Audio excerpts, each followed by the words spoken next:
ஒரு வியாபாரி மக்கமா நகரத்திற்கு வருகிறார். அப்துல் அஸ்ஸல் பெருங்கொண்டு வியாபாரி. இவரிடத்தில் பொருளை வாங்குகிறார் ஆசிபுன் வாயில், மக்காவினுடைய பெரும் தலைவர்களில் ஒரு ஆசிபுன் வாயில். பொருளை வாங்கிட்டு காசு கொடுக்க மாட்டேங்கிறான். பொதுவாகவே பெரிய ஆளுகளுக்கு இப்படி ஒரு பழக்கம் இருக்கிறது, வாங்கிட்டு காசு கொடுக்காத பழக்கம். அந்த காலத்தினுடைய மரபு, யாராவது பொருளை வாங்கிக் கொண்டு பணம் தரவில்லை என்றால், மக்கமா நகரத்திலே ஒரு மடமை இருந்தது. ஒரு மடமை நேரா அபூ குபைஸ் மலைக்கு போவாங்க. அதுக்கு மேல அப்துல் அஸ்ஸல் ஏறி நின்றாரு. எனக்கு இவர் காசு தர மறுக்கிறார்.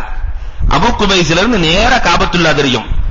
இறைவா, இந்த ஆசிபுன் வாயிலை பிடித்து விடுவாயாக.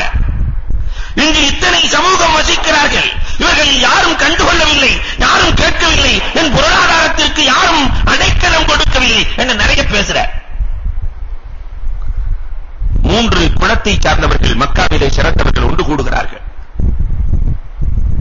குறைஷ் குலத்தை சார்ந்தவர்கள், பனு ஜுஹரா குலத்தை சார்ந்தவர்கள், தமீமி, 3 பேர்களும் ஒன்று சேரி ஒரு சங்கத்தை ஏற்படுத்துகிறார்கள். அந்த சங்கத்தை முதலில் நிறுவியவர் ஜுபைர் இப்னு அப்துல் முத்தலிப் நிறுவுகிறார்கள். எதற்காக நிறுவுகிறார்கள் என்று சொன்னால், யாராவது அநீதி அளிக்கப்பட்டால் அநீதி அளிக்கப்பட்டவர்களுக்கு உதவுவதற்காக ஏற்படுத்தப்பட்டு ஆசிபுன் வாயிலிடத்திலே பொருளாதாரத்தை வாங்கி கொடுத்து அப்துல் அஸ்ஸலுக்கு நிறைவான முகத்தோடு திருப்பி அனுப்புகிறார்கள். அந்த சங்கத்தில் பெருமானார் ஸல்லல்லாஹு அலைஹி வஸல்லம் அவர்கள் 21 வயதிலே உறுப்பினர்களாக சேர்கிறார்கள். உறுப்பினராக சேர்ந்து நபிகள் கோமான் ஸல்லல்லாஹு அலைஹி வஸல்லம் அவர்கள் இளைஞர்களுக்கு வழிகாட்டுகிறார்கள், சமூக பணி நடத்தி